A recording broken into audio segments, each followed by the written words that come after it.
வடக்கு ஆனமலை செப்பேடு, அதாவது சோழர் காலத்தோட செப்பேடை பார்த்தோன்னா கிட்டத்தட்ட 1000 வருடங்களுக்கு முன்னே பதிக்கப்பட்ட செப்பேடை நெதர்லாண்டில் போயிட்டு நம்ம மோடி அவர்கள் அது எங்களோட நாட்டோட பொருளுங்க, அந்த பொருள் எங்களோட சோழர் வம்சத்தில் யூஸ் பண்ண ஒரு பொருளுங்க, அந்த பொருள் எங்கள் ஊரில் இருந்தால் இன்னும் அழகாக இருக்குன்னு சொல்லி அவங்க கிட்ட இருந்து ரெக்வஸ்ட் பண்ணி அந்த பொருள் மீட் எடுத்து வந்திருக்கிறாரு. அந்த ஆனமலை செப்பேட்டை மோடி அவர்கள் மீட்டு வந்தார்ல, கண்டிப்பாக அது வரவேற்க வேண்டிய விஷயம் தான். ஆனால் இப்போ இங்கே உள்ள சங்கிகள் இருக்காங்கல்ல, அதாவது நம்ம போலிடாக்கிஸ் அவன் இந்த ஆனமலை செப்பேட்டுக்கும் எங்க சங்கியோட வம்சத்துக்கும், அதாவது எங்களோட நூலுக்கும் பெரிய லிங்க் இருக்கு, தொடர்பு இருக்கு. எப்படி அப்படி சொல்றேன்னு கேட்டா, எங்க அதுல சான்ஸ்கிரிட் பொறுத்து இருக்கு பார்த்தியா, அப்ப இதுக்கும் அதுக்கும் ஒரு தொடர்பு இருக்குங்க.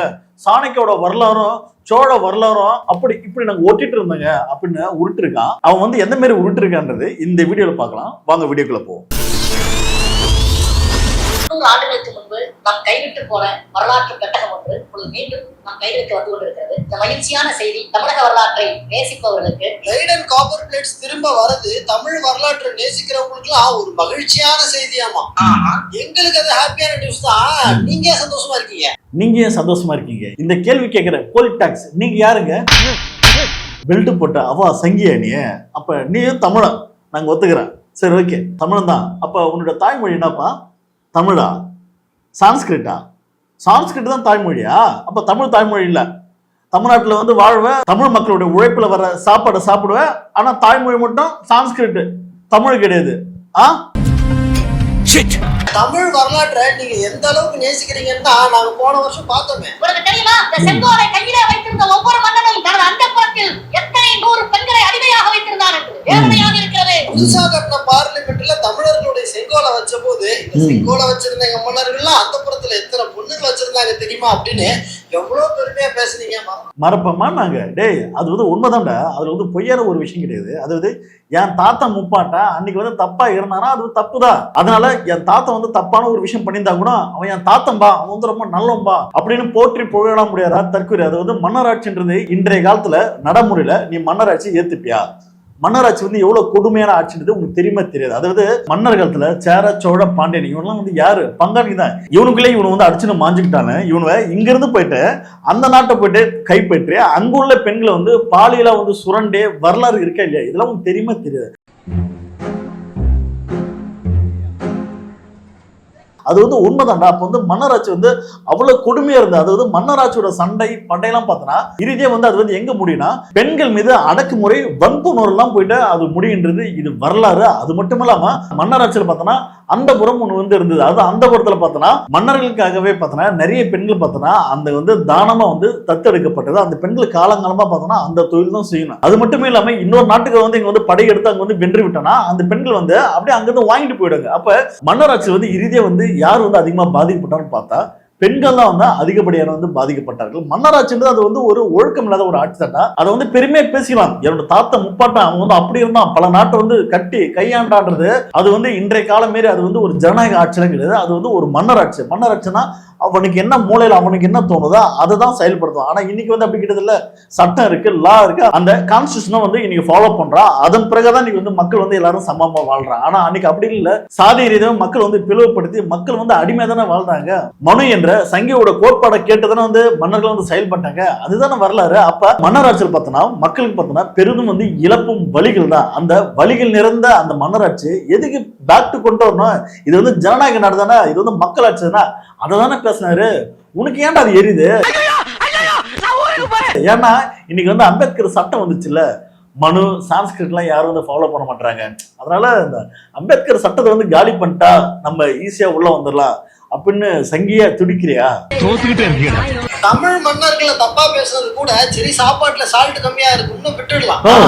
ஆனைமங்கலம் செப்பேட்டை ஆட்டையை போட்டு போனவங்களுக்கு எப்படி முட்டு கொடுக்குறாருன்னு பாருங்களேன். 16, 17ஆம் நூற்றாண்டில் டச்சு கிழக்கிந்திய கம்பெனி நாகப்பட்டினம் பகுதியை ஆட்சி செய்த பொழுது அந்த செப்பேடுகள் இங்கே இருந்து இடம்பெயர்ந்தன. டச்சு ஈஸ்ட் இந்தியன் கம்பெனி இங்க ஆட்சி பண்ணும் போது இந்த செப்பேடு இடம்பெயர்ந்ததாமா. இடம்பெயர்ந்ததா? இல்ல புரியல. என்ன நெதர்லாந்துக்கு நடந்தே போச்சா? Dutch East Indian Company in Nagapattinam removed this from India without the consent of rightful owners. இந்தியர்களோட கமிட்டியோட அனுமதி இல்லாம தான் இதை நாங்க எடுத்துட்டு வந்தோம்னு நெதர்லாந்துடைய கமிட்டியே ஒத்துக்கிட்டான். ஆனா இவங்க வாயில இருந்தா வரவே மாட்டேங்குது, வாயில இருந்து வராது. அட தற்கொலை இந்தியா வந்து ஆண்டவர் பார்த்தோன்னா வெள்ளக்காரன் தான். வெள்ளக்காரன் வந்து கவர்மெண்ட் இருக்கும்போது அவனா பர்மிஷன் கேட்டாட கூட்டு போவான். ஏன்டா மன்னராட்சியிலே பார்த்தோன்னா இங்க உள்ள ராஜா போயிட்டா அந்த நாட்டை வந்து கைப்பற்றிட்டா அவனா பர்மிஷன் வாங்கி கொண்டு போவான். ஏன்டா அவனுக்கு பிடிச்சது வந்து பெண்ணே கூட்டு போறான்டா. அது வந்து அங்குள்ள பெண்களே வந்து கட்டாயப்படுத்தி கை பிடிச்சு கூட்டு போறான். அங்குள்ள பொருள் நான் பர்மிஷன் வாங்கி கூட்டு போவான். இது இல்ல, இது நான் ஒரு ஜோக்குன்னு நீ வந்து ஜோக் பண்ணிட்டு இருக்கியா? என்னடா இது? தமிழ் மன்னர்களை திட்டும் போது மட்டும் அந்த புறம் வரைக்கும் எட்டி பாக்குறது. ஆனா ஈஸ்ட் இந்தியா கம்பெனி திட்ட சொன்னா அது திருட்டு இல்ல, இடம்பெயர்வு. அதாவது தமிழ் மன்னரை திட்ட சொன்னா அந்த புறம் வரைக்கும் எட்டி பார்க்கறது. தமிழ் மன்னர்கள் மட்டும் இல்லடா, எல்லா மன்னரும் பார்த்தோன்னா தப்பா தானே இருந்தா, எல்லா மன்னராட்சியும் பார்த்தோன்னா ஒழிக்கப்பட வேண்டியதாண்டா.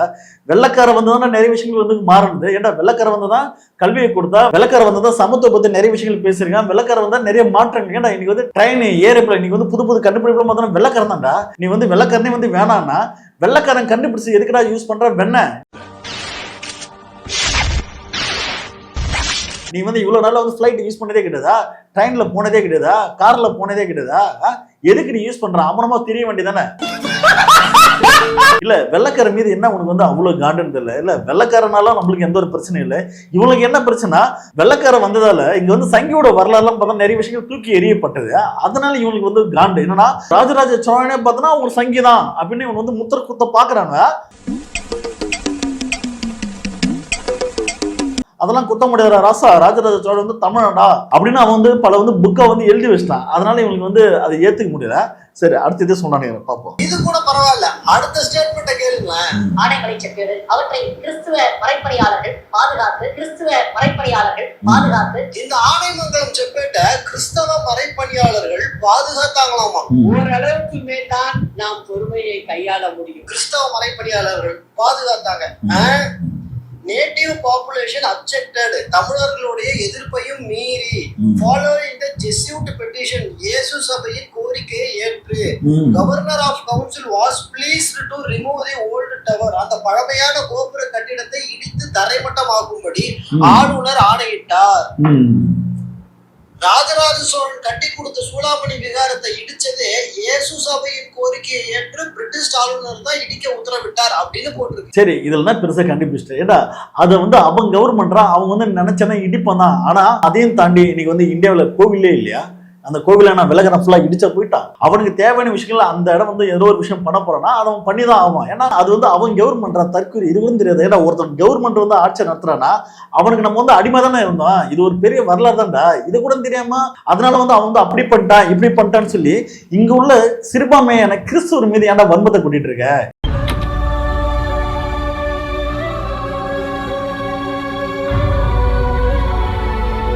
என்ன உனக்கு இவ்வளவு கிறிஸ்தவர் மீது காண்ட? உனக்கு சங்கிகளுக்கு வந்து கிறிஸ்தவர்கள் முஸ்லீம் வச்சுதான் அரசியல் பண்ணணும். ஏன்னா இவனு தாண்ட வந்து நாட்டை வந்து அழிக்க பாக்குறான், இவனு தாண்ட வந்து இந்துக்களே வந்து அழிக்க பாக்குறான் அப்படின்னு சொல்லி கேவலமா பேசி அரிப்பை தீத்தி பண்ணுவேன். ஆனா இவனு சக இந்துக்களே பார்த்தனா மனுஷனை கூட பார்க்க மாட்டானு, கீழ் சதுன்னு சொல்லி ஒதுக்கி வைப்பாங்க. அதை பத்தி பேசாண்டா. அதை பத்தி வந்து ஒரு வந்து வீடியோ தான் போட்டு விடா, நல்லா இருக்குல்ல? அப்ப அங்க இருந்து ஆனைமங்கலம் செப்பேட் ஆட்டை போட்டது யாருன்னு பாப்போமா?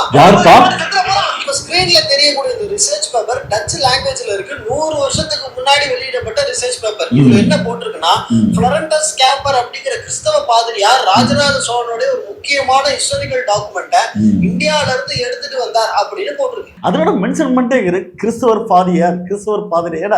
வெள்ளக்காரன் சொல்லி தொலைவானதான் வெண்ண, அதென்ன கிறிஸ்தவர் பாதியார். அப்ப இங்க உள்ள சிறுபான்மை மக்கள் மீது இவங்களுக்கு வந்து எவ்வளவு வன்மம் பாரு. அண்ணன் பண்ணிட்டே கிறிஸ்தவர் கிறிஸ்தவர். இன்னும் அடுத்து பண்ணு. ராஜராஜ சோழனுடைய ஏதோ ஒரு டாக்குமெண்ட் தானே போட்டிருக்கு. அதுல ஆனைமங்கலம் செப்பேடுன்னு எங்கேயுமே போடலையே. இப்ப நீ என்ன பண்ண போற? அங்கதான் ட்விஸ்டே. இந்த பாதிரியாரோட பேர பசங்க தான் ஆனைமங்கலம் செப்பேட்டை லெய்டன் யூனிவர்சிட்டிக்கு டொனேட் பண்ணிருக்காங்க. அப்போ லெய்டன் பிளேட்ஸ் லவுட்டின் போனது யாரு? ஆக மொத்தத்துல ராஜராஜன் கட்ட சூளாமணி விகார இடிச்சது ஜெஸ்யூட் இயேசு சபை. அங்க இருந்து ஆனைமங்கலம் செப்பேட்டை ஆட்டையை போட்டு போனது டச்சு பாதிரியார். ஆனா நம்ம சூ வெக்கி ப்ரோ வாய் பூசாம என்ன சொன்னாரு? கிறிஸ்துவ மறைப்பணியாளர்கள் பாதுகாத்து. வீட்டுல ஏதாவது வேலை இருந்தா போய் பாரு. ஆனா சரிடா தற்கொலை, நீ பேசுற வழிக்கே வரும். அதாவது ஆனைமலை செப்பேட்டு வந்து அவங்க வந்து ஆட்டையை போட்டு போயிட்டாங்க. அது வந்து பார்த்தோன்னா 300 வருஷத்துக்கு முன்னாடியே பார்த்தோன்னா அந்த செப்பேடு வந்து காணாம போச்சு அப்படின்னு சொல்ற இல்ல. ஏன்டா இங்க வந்து செப்பேடு பார்த்தோன்னா வெறும் ஆனைமலை செப்பேடு மட்டும்தான் வந்து இருக்கான்னா மத்த செப்பெல்லாம் எங்கடா போச்சு? அப்ப நீங்க அதை வந்து பாதுகாக்கலையா? ஏண்டா ஐயோ இங்க படுத்துற நிமிஷம்னால தாங்க முடியலையே, தலை வலிக்குதுடா, தலை வலிக்குதே. வெள்ளக்காரன் வந்தா இங்க வந்து ஆண்டா, அவனுக்கு வந்து ஏதோ ஒரு விஷயம் பிடிச்சது, அதை கொண்டு போயிட்டு இன்னும் வரைக்கும் அதை வந்து பாதுகாத்தால அதை கெத்துன்னு பரண்டா தற்கூரி. நீங்க வந்து என்னடா அங்க பாதுகாத்து வச்சீங்க? நெதர்லாந்துக்காரன் வந்து ஆட்டையை போட்டு கொண்டு போயிட்டான், லவுட்டின்னு போயிட்டான் நீ சொல்றல, அப்புறம் எதுக்கு ராஜா அங்க போயிட்டு வந்து நீங்க வந்து ரிக்வஸ்ட் பண்றீங்க? சார் இது வந்து தயவு செய்து இது எங்களோட நாட்டுக்கு வந்து கொஞ்சம் கொடுத்து விடுங்களா சார், இது வந்து பழமையான பொருட்கள், எங்களோட மண் சார்ந்த பொருட்கள், நாங்க அதை பாதுகாக்கணும், எதுக்கு அப்படி வந்து ரிக்வஸ்ட் பண்றீங்க? ஆட்டையை போட்டு பொருளாடாது அப்படின்னு ஒரு வார் விட வேண்டியதானே நெதர்லாந்துல? வேணாப்பா, ஒன்லி பாடி லாங்குவேஜ் தான்ப்பா, உள்ள ஒண்ணு கிடையாதுப்பா. நீ நினைக்கிற அளவுக்கு நான் ஒண்ணும் பெரிய பயிற்று கிடையாதுப்பா, ஒன்லி பில்டப்புப்பா. அதாவது இவன் என்ன சொல்றானா, இங்குள்ள பொருட்கள் எல்லாம் பார்த்தோம் கிறிஸ்துவ பாதிரியார்கள் தான் பார்த்தனா ஆட்டையை போட்டாங்க. டேய் நான் ஒரு வீடியோ ஒன்று கேட்டதா, அதாவது த ஹிந்து அப்படின்ற சேனல்ல வந்து போட்டிருக்காங்க. இதை கொஞ்சம் பாடுற தற்கொலை, இதை பார்த்துட்டு அப்புறம் பேசலாம். அது எப்படி போச்சுன்னு பாத்தீங்கன்னா, ஒரு 1862ல வந்து ஒரு சான்ஸ்கிரிட் ப்ரொஃபசர் ஹெச்ஏ ஹமேக்கர் அப்படிங்கிறவர் லீடன் மியூசியம்ல சான்ஸ்கிரிட் டிபார்ட்மெண்ட் ஹெட்டா இருக்காரு. அவரோட மூதாதையர்கள் அந்த வழியிலேருந்து வந்தது, எனக்கு எங்க குடும்பத்துல இருந்தது அப்படின்னு சொல்லி அவர் கொடுத்த தகவல் வந்து அந்த லைப்ரரிக்கு ஃப்ளோரண்டியஸ் கேம்பர் அப்படின்றவர், he was minister of faith in Batavia from 1702 to 1713. 1713க்கு அப்புறம் he comes to Netherlands. அவர் ஈடன்ல வரும்போது, ஈடன்ல ஒரு பெரிய பணக்கார குடும்பத்துல அமாக்கர் அப்படிங்கிற அவங்களோட பொண்ணை கட்டியிருந்ததுனால அவர் பெரிய செல்வந்தராரு. அவர் வழித்தோன்றல வந்து இந்த ப்ரொஃபசர் இந்த பிளேட்ஸை வந்து அவங்க கொடுத்த தகவல் பிரகாரம் பாத்தீங்கன்னா the two charters were brought from India to Netherlands by Florentius Camp. அதாவது இவர் என்ன சொல்றேன்னா, சான்ஸ்கிரிட் ப்ரொஃபசர், சான்ஸ்கிரிட் வந்து விரும்பி படிக்கக்கூடிய வந்து ஆட்கள் யாரா இருப்பான்? தமிழனா இருப்பான். எவனா தமிழனா போயிட்டு வந்து சான்ஸ்கிரிட் வந்து விரும்பி படிப்பான். அப்ப பெல்ட் போட்ட அவ மாமாகிறார்ல, அவர் தான் வந்து சான்ஸ்கிரிட் வந்து விரும்பி படிக்கக்கூடிய ஒரு வந்து ஆளா இருப்பாரு. அப்ப இவனுடைய மூதாதையர்லாம் பார்த்தோன்னா இதோட செப்பட்டை வந்து ஆட்டை கொண்டு போயிட்டு வெளிநாட்டு கொண்டு போய் வித்திருக்கானு. இது மட்டும் இல்ல, இங்க உள்ள கோவில் உள்ள சிலைகள் நிறைய வந்து ஜுவல்ஸ் இது போன்ற நகைகள் பார்த்தோன்னா அதிகப்படியா கொண்டு போயிட்டு வெளிநாட்டுல வந்து ஜூல கொண்டு போய் வித்தது பார்த்தோன்னா இங்க உள்ள அவாக்கள் தான். இதெல்லாம் திருமாலுடைய தற்கொலை, அதுதான்டா உண்மையான வரலாறு. அப்ப இங்க உள்ள தமிழர்களுடைய உண்மையான வரலாறுகளும் கல்வெட்டுகளும் சில சிலைகளை வந்து கடத்தி கொண்டு போனதுல முக்கிய பங்கு பார்த்தோம்னா யாருக்கு இருக்குன்னா இந்த அவாக்கள் மட்டும் தான் இருக்குன்றது காலத்தோட வரலாறு. அது வந்து யாராலும் மாற்ற முடியாது. அதுக்கப்புறம் இன்னொரு உருட்டு விட்டுறான், அதையும் நான் பார்த்துருவோம். அடுத்ததா ஏதோ மாஸ்டேல பேச போறதா நினைச்சுக்கிட்டு தலைவன் தனக்கு தானே ஆப்படிச்சுக்கிட்டாரு. அதையும் ஒரு தடவை பார்த்துட்டோம். இந்த வரலாற்று சான்று என்பது ஒற்றை மத அரசியலுக்கு மாற்றாக சமகாலத்தில் இருக்கிற அரசியலுக்கு பாடம் போட்டார். திரும்ப வர இந்த செப்பேடு மத அரசியலுக்கு எதிராக வருது, நிகழ்கால அரசியலுக்கு பாடம் புகட்ட வருது. அவசரப்பட்டு வசனம் எல்லாம் பேசிட்டேனே, அதுல என்ன போட்டிருக்குன்னு தெரியுமா? சோழர்கள் நாங்கெல்லாம் ஸ்ரீராமருடைய வம்சத்துல வந்தவங்க போட்டிருக்கு.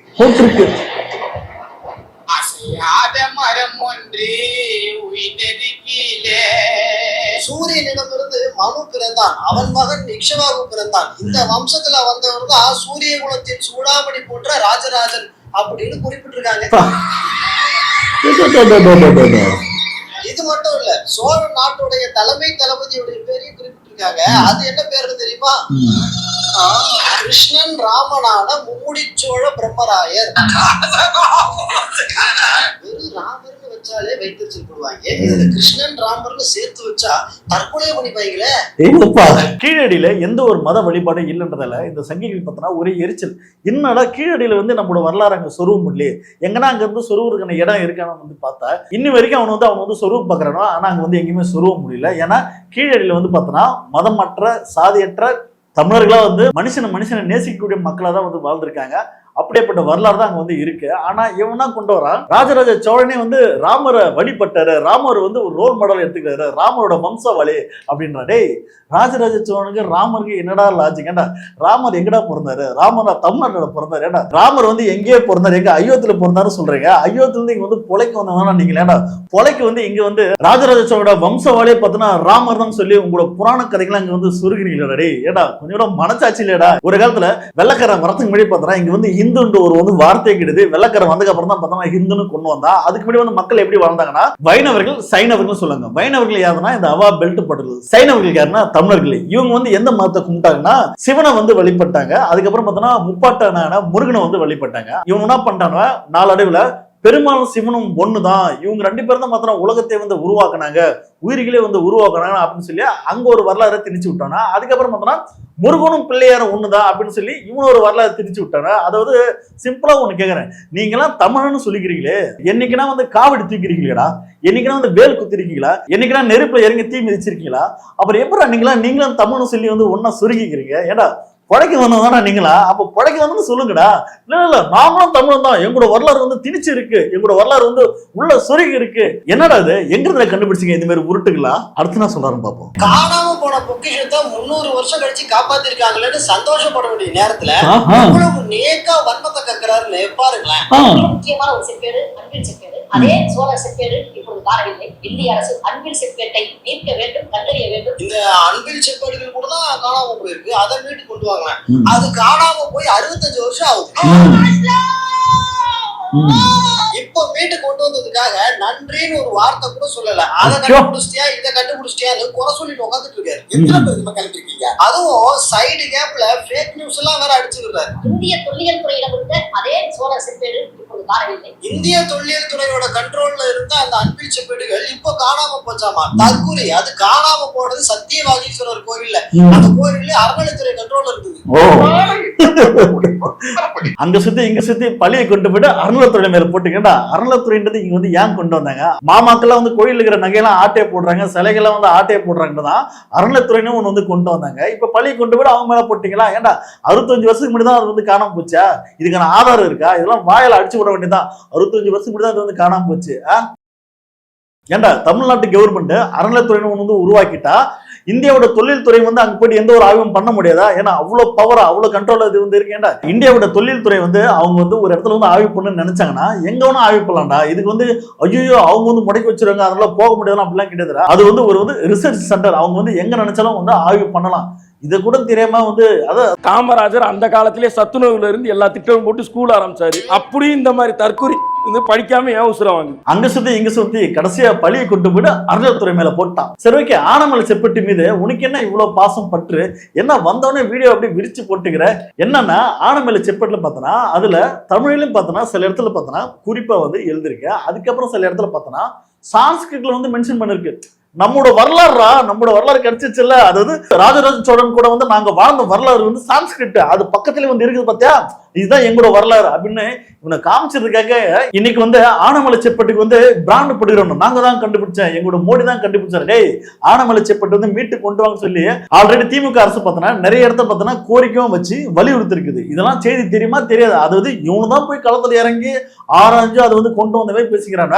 இதுக்கு முன்னவே பார்த்தோன்னா இங்க உள்ள தமிழர்களும் நிறைய பேர் ஆராய்ச்சியாளர்களும் பார்த்தோன்னா அது வந்து கொண்டு வரணும், அது வந்து தமிழ்நாட்டுக்கு கொண்டு வரணும். இப்ப கூட வந்து பார்த்தோன்னா மோடி அவர்கள் கொண்டு வந்திருக்கிறாரு. அது வந்து இந்தியா சார்பா தான் அது எங்க ஒரு இடத்துல வந்து வைக்க போறாங்க. அது வந்து அவ்வளவு பாதுகாப்பா இருக்குமான்னு தெரியல. ஆனா இங்க உள்ள தமிழக அரசு வந்து அதே தமிழ்நாட்டுக்கு கொண்டு வரணும்னு சொல்லி ஒரு கோரிக்கை வச்சாதான் இங்க வந்து அது வந்து பாதுகாப்பா இருக்கும். ஏன்னா அது வந்து கிட்டத்தட்ட ஒரு 1000 வருஷம் பழமையான ஒரு செப்பேடு. கண்டிப்பா அது தமிழுக்கான தமிழ் உரிமைக்கான தமிழருடைய அடையாளம். அது தமிழ் மன்னர் மீது நம்மளுக்கு வந்து 1000 விமர்சனம் இருக்குது. தமிழ் மன்னர் வந்து அன்னைக்கு வந்து ஒழுங்கா இருந்தா இன்னைக்கான அந்த சாதின்னு ஒண்ணு இருக்கு. இன்னைக்கு வந்து மக்கள் எல்லாரும் வந்து இன்னைக்கு வந்து சமமா வாழலாம்ல. அன்னைக்கு வந்து சனாதன மனு தர்மத்தை ஏற்றுக்கிட்டு சங்கிக்கு வந்து சொம்படிச்சதுதான் இன்னைக்கு ஊரும் சேரியும் தனியா இருக்கு. இன்றும் பார்த்தோன்னா தொடர்ந்து பார்த்தோன்னா சாதி ஆவணப்படைகள் தொடர்ந்து நடக்குது. எவ்வளவு சாதி ரீதிய பிரச்சனை. அப்ப தமிழ் மக்கள் வந்து கூறு போட்டு பிரிச்சது எதுன்னா இந்த சனாதனம் மனு தர்மம். அதுக்கு உடந்தையா இருந்த அந்த சங்கைகள் தானே, அதுக்கு சப்போர்ட் பண்ணி வழி நடத்தின நம்மளோட தாத்தா முப்பட்ட மன்னன் தானே. அவனை பத்தி கேள்வி கேட்கறது எங்களுக்கு உரிமை இருக்குடா. அவன் வந்து எனக்கு திட்டுவான் அடிப்பான், அதுக்கான உரிமை வந்து எனக்கு இருக்கு.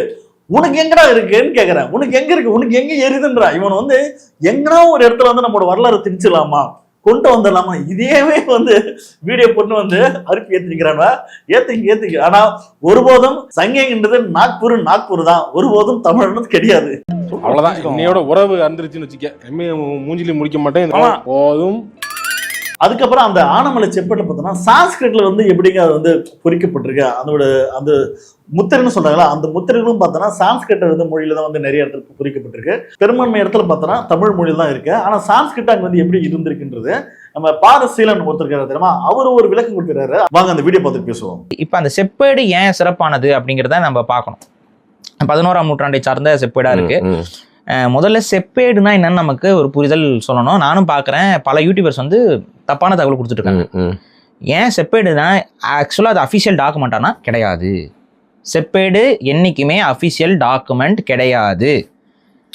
So, கல்வெட்டு தான் official document. ஓலைச்சுவடியும் கல்வெட்டு மட்டும்தான் அஃபிஷியல் டாக்குமெண்ட்ஸ். செப்பேடுங்கிறது ஒரு ஜெராக்ஸ் காப்பி மாதிரி. இன்னைக்கு நீங்க எப்படி ஜெராக்ஸ் காப்பி போட்டு லேமினேட் பண்ணி வைக்கிறீங்கல்ல, லேமினேட் ஏன் பண்றீங்க?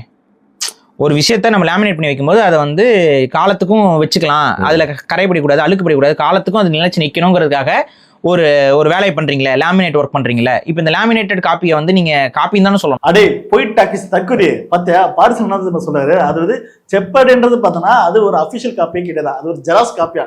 அப்ப அஃபிஷியல் காப்பின்னா என்னன்னா பனை ஓலைகள், அதாவது ஓலையில வந்து எழுதி கொடுப்பாங்க தெரியுமா, அதுதான் அஃபிஷியலா. இல்லைன்னா வந்து கல்வெட்டு, இதுதான் வந்து அஃபிஷியலா. அப்ப செப்பேடுன்றது ஜெராக்ஸ் காப்பியா. அது பாரிசல் சொல்றாரு. அது மட்டும் சொல்லாம இன்னொரு விஷயம் சேர்த்து சொல்றாரு.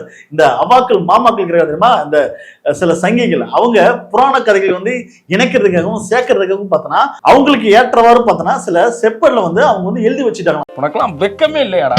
சோறு தானே திங்கிற. எரிச்சல் வருது உனே, நான் கெட்ட வாரத்துல திட்டி போயிருவேன். அப்புறம் பெத்தம் கொதிக்குது உன்னை பார்க்க. அது வந்து பார்த்தோன்னா பண ஓலைகளை பார்த்தோன்னா குறுகிய காலம் வரைக்கும் தான் இருக்கும், அது வந்து காணாம போயிடும். சீக்கிரம் பார்த்தோன்னா நெருப்புல போட்டாலும் எரிஞ்சு போயிடும். அதே மாதிரி பார்த்தோன்னா கல்லும் பார்த்தோன்னா இதோ ஒரு காலகட்டம் வரைக்கும் தான் இருக்கும். ஆனா செப்பல வந்து எழுதி வச்சுக்கிட்டா மன்னர் வந்து எனக்கு வந்து இவ்வளவு தான தர்மம் கொடுத்தாரு, இதை எனக்கு அப்படி கொடுத்தாரு, நாளைக்கு மன்னரே வந்து கேள்வி கேட்டாலும் இல்ல இது வந்து நீங்க தான் கொடுத்தீங்கன்னு சொல்லி செப்பல்ல வந்து எழுதி வச்சுட்டா அது காலத்துக்கும் வந்து காட்டலான்றதுக்காக சங்கிகள் வந்து எழுதப்பட்டது. சங்கிகள் வந்து தன்னைத்தானே வந்து தன்னோட வரலாறுகள் வந்து புணர்ச்சி திணிச்சு அப்படி சேர்த்து எழுதுனதுதான் இந்த ஆனமலை செப்புன்னு நம்ம பாரிசல் சொல்றாரு. ஆனா சங்கிகள் வந்து மன்னர் காலத்துல வந்து வாழ்ந்தாங்களா, மன்னர் காலத்துல வந்து பக்கபலமா இருந்தாங்களா அப்படின்றது பாரிசல் பாயிண்ட் அப்படி கேட்டா இல்ல சங்கிகள் வந்து அவங்க வந்து சேர்த்துக்கல அப்படின்னு சொல்லல. ஆனா அதெல்லாம் உண்மை கிடையாது. உண்மையான வரலாறு பார்த்தோன்னா சங்கிகள் வந்து ராஜராஜ சோழன் காலத்துல கூடவே இருந்தாங்க. கூடவே இருந்து அவங்களோட பேச்சை கேட்டுதான், அவங்களுடைய மூட நம்பிக்கைகள் தான் அன்னி உள்ள ஆட்சிகள் நடந்தது. அப்பதான் வந்து சனாதன அடிப்படையில மனு தர்ம அடிப்படையில சாதிய கட்டமைப்புகள் பார்த்தோன்னா அப்பதான் பேஸ் போட்டு உருவாக்குனது. இதுதான் வரலாறு. இதை வந்து நம்ம வந்து ஏற்கதான் வேணும். அப்ப சங்கிகள் வந்ததால் தான் இங்க வந்து சாதி ஏற்றத்தாழ்வுகள் வந்து உருவானது. ஆனா இந்த சங்கிகள் என்ன தெரியுமா சொல்லணும்னா இல்ல அது நாங்க கொண்டு வரல, வெள்ளக்காரன் தான் வந்து கொண்டு வந்தான் அப்படின்னு சொல்லி வந்து உருட்டு. டேய் சிம்பிளா ஒரே ஒரு கேள்வி கேட்கிறேன், நேரடி கேட்கிறேன். ஏகலை உனக்கு வரலாறு தெரியுமா? ஏகலை உனக்கு கட்டவில்லை எதுக்கடா வெட்டாங்க? அன்டச்சபிள் தானே, சாதியை தீண்டாம் தானே, அதுக்கு தானே வெட்டினாங்க. அப்ப இவங்களோட புராண கதையிலே பார்த்தோன்னா இவங்களோட வந்து வரலாறு பார்த்தோன்னா இந்த மனுவில் பார்த்தோன்னா சாதியை ஏற்றத்தாழ்வு இருக்கு. அந்த வந்து அழுக்கு வந்து அடிச்சு உடச்சி தூக்கி போடுங்கனா இன்னி வரைக்கும் அந்த சங்கிகள் பார்த்தோன்னா தூக்கி போட மாட்டோம்னா இன்னி வரைக்கும் பார்த்தோன்னா முட்டு கொடுக்குறோம். அது ரொம்ப நல்லது, அதெல்லாம் கிடையாது, நாங்களாம் வந்து உயர்ந்தவர்கள், இவங்களாம் கீழ்சாதிங்க, அப்படிதான் வாழணும், இதெல்லாம் வந்து விதிங்க, எழுதப்பட்ட நீதிங்க அப்படின்னு சொல்லி இந்த சங்கியை வந்து உருட்டணும். ஆனா அதெல்லாம் ஒருபோதும் நம்ப கூடாது. வீடியோட இறுதியா ஆனமலை செப்பட்டு கிறிஸ்துவர் பாதிரியா தான் கொண்டு போனான்னு சொல்லிட்டு இங்குள்ள சிறுபான்மை கடிக்க வேண்டாம், முஸ்லீம் தான் கொண்டு போனா சொல்லி இங்குள்ள வந்து சிறுபான்மை முஸ்லீம் வந்து கடிக்க வேணாம். எவன் கொண்டு போனோம்னா அன்னைக்கு அதிகாரத்தில் எவன் இருந்தோம்னா அவன் கொண்டு போயிட்டான், அது வந்து முடிஞ்சுது. ஆனா இன்னைக்கு வந்து வரலாறு வந்து திரும்பி வருதுன்னா அதை நம்ம வெல்கம் பண்ணி தான் ஆகணும். ஆனமலை செப்பட்டு வந்து இது வந்து சங்கிங்க வரலாறு கிடையாது. சங்கிங்க வந்து ஒண்ணு எழுதி பொறிக்கிற வேலை கிடையாது. ஏன்னா சங்கிங்க பார்த்தோன்னா உழைக்க மாட்டானோ, அந்த மாதிரி வந்து உழைக்காம உட்காந்து சாப்பிடணும் சங்கிங்க. அப்ப அந்த ஆனமலை செப்பட்டு பாரிசலன் சொல்ற மாதிரி அது சங்கிங்க கூட வந்து அது எழுதப்பட்டு பொறிக்கப்பட்டு இருந்தா கூட சங்கிங்க ஒண்ணு அது வந்து உழைச்சி பொறிக்கப்பட்டிருக்க மாட்டான். அங்குள்ள எவனே ஒரு தமிழன் தான் பார்த்தோன்னா அந்த கலையை வந்து உருவாக்கி இருப்பான், செஞ்சிருப்பான். சோ அதற்காகவே வந்து அந்த ஆனமலை செப்பட்டை நம்ம வந்து தமிழ்நாட்டுக்கு கொண்டு வந்து அது பாதுகாக்க வேண்டிய கடமை கட்டாயம் தமிழர்களாகிய ஒவ்வொருத்தரும் அது வந்து இருக்கு. கண்டிப்பா அது வந்து விரைவில் தமிழக அரசுக்கு வந்து அது ஒரு கோரிக்கை வைத்து அது வந்து இங்க வந்து ஒரு கண்காட்சியில் வச்சு அது வந்து பாதுகாக்கப்பட வேண்டிய ஒரு விஷயம். ஏன்னா வெள்ளக்காரன் வந்து கிட்டத்தட்ட பார்த்தோன்னா 300 வருஷமா அது வந்து வச்சு பாதுகாக்கிறானா தமிழ்நாட்டுக்கு கொண்டு வந்து அது சில வருடங்களே வந்து அது வந்து பாதுகாக்க முடியல, அது வந்து அழிஞ்சு போச்சுன்னு சொல்லி நம்ம வந்து காரணம் சொல்லக்கூடாது. கண்டிப்பா அது வந்து நம்மளோட வரலாறு தான். அது வந்து நம்முடைய தாத்த முப்பாட்டம் மீது நமக்கு 1000 விமர்சனம் இருந்தாலும் ஆனா நம்முடைய வந்து வாழ்ந்த வரலாறுக்கான அது ஒரு எடுத்துக்காட்டு. அதுல இருக்கிற நல்ல விஷயங்கள் மட்டும் எடுத்துப்போம், கெட்ட விஷயங்கள் தான் அது வந்து அடியோட இப்பவே தூக்கி போடுவோம். தொடர்ந்து இந்த பொய் டாக்ஸ் என்ற போலி டாக்ஸ் பார்த்தோன்னா இந்த மாதிரி வந்து சங்கிய வரலாறு வந்து திணிக்கு வந்து முற்பட்டு வீடியோ போட்டுக்கிறான். அதை பத்தின கருத்துக்களும் இந்த வீடியோ பத்தின கருத்துக்களும் நீங்க என்ன நினைக்கின்றது மறக்காம கமெண்ட் பண்ணுங்க. அடுத்த வீடியோல சந்திப்போம். நன்றி, வணக்கம். வாழ்க்கையில எப்பவுமே ஒருத்தன் ஜெயிக்க பிறந்திருப்பான்டா, அவங்கிட்ட ஒருத்தன் தோக்க பிறந்திருப்பான். நான் ஜெயிக்க பிறந்தவன்டா, நீ என்கிட்ட தோக்க பிறந்தவன். உன்கிட்ட தோக்க பிறந்தவனா? தமிழ்நாட்டில் இங்கிலீஷ் தோக்கலாம், ஃப்ரெஞ்சு தோக்கலாம், கொரியன் தோக்கலாம், ஜாப்பனீஸ் தோக்கலாம், சைனீஸ் தோக்கலாம், இட்டாலியன் தோக்கலாம், ஸ்பானிஷ் தோக்கலாம், ஜெர்மன் தோக்கலாம். ஆனால் தமிழ்நாட்டில் தமிழ் தோக்கவே முடியாதுடா.